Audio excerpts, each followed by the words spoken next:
Hi, this is a brief overview of the efficiency dashboard. And as you will see, this is a beta version, therefore likely to change.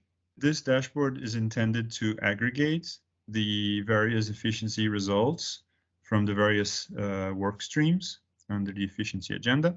This page of the dashboard focuses on the financial results broken down per year. So up to date, we have 3 years where data has been collected and reported.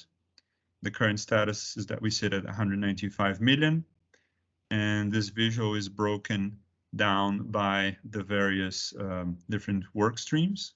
Coming to the right, we can see that we are at 195 million out of the objective of 310, and this 261 million was expected this year based on the recently developed efficiency roadmap.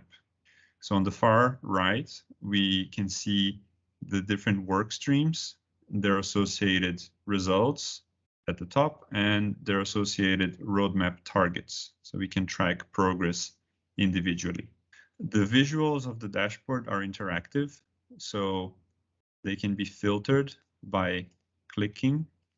And in this case, if I want to see the overview of the information based on the previous year, I can just select the year and the numbers will be automatically reflected. So we can track progress over time. In the bottom section, we have more of a process indicators. So for instance, we can see that we have 131 business operation strategies developed, and so on and so forth for the remaining work streams. So percentage of common premises, signature of the 3 principles, for instance, and again, these numbers are updated based on the selections made. There are more information available for those who need to understand where the information comes from, what were the calculations, and there's also a help page to explain what each of the visuals are showing. We can also have an entity deep dive where we can see the results associated to that specific entity in further details. So I can select an entity here, for instance, and I will see their overall results broken down per year again. So in here, for instance, in 2021, this entity has reported 15 million in efficiencies. There is a background available for the entity to contextualize their results. The results are also broken down over different dimensions. So for instance, the cost efficiencies and the time efficiencies, as well as how much, what's the proportion of those efficiencies that are estimated and those that have been realized.